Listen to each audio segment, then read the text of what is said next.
حضرت مولانا مفتی منیب الرحمان صاحب دامت برکاتہم العالیہ نے آج کے اجلاس میں جو اعلامیہ مرتب کیا گیا، ہماری اس اجلاس کے اندر یہ طے کیا گیا ہے کہ ہم اپنے وجود کے تحفظ کو اور دینی مدارس کو برقرار رکھنے پر اور ان کی آزادی اور خود مختاری برقرار رکھنے پر ہم سب ایک پیج پر ہیں، ہم سب الحمدللہ متفق ہیں اور اس بات کا عزم کیے ہوئے ہیں کہ ہمیں مدارس کی آزادی اور خود مختاری کا ہر قیمت پر تحفظ کرنا ہے۔ آپریشن دیکھیں، آپریشن بھی کرنا کوئی آسان کام نہیں ہے، یہ ایسی سخت جان ہے کہ ان کے خلاف جو آپریشن کرے گا وہ 10 مرتبہ سوچے گا،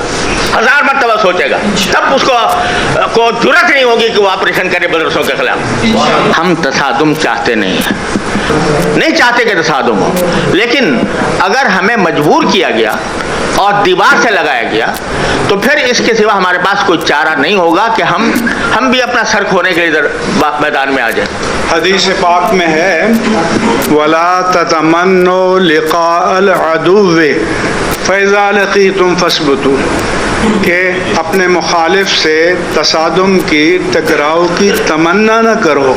لیکن اللہ کے رسول نے فرمایا کہ فَإِذَا لَقِيتُمْ، جب تمہارا سامنا ہو جائے تو فَاثْبُتُوا، پھر ثابت قدم رہو۔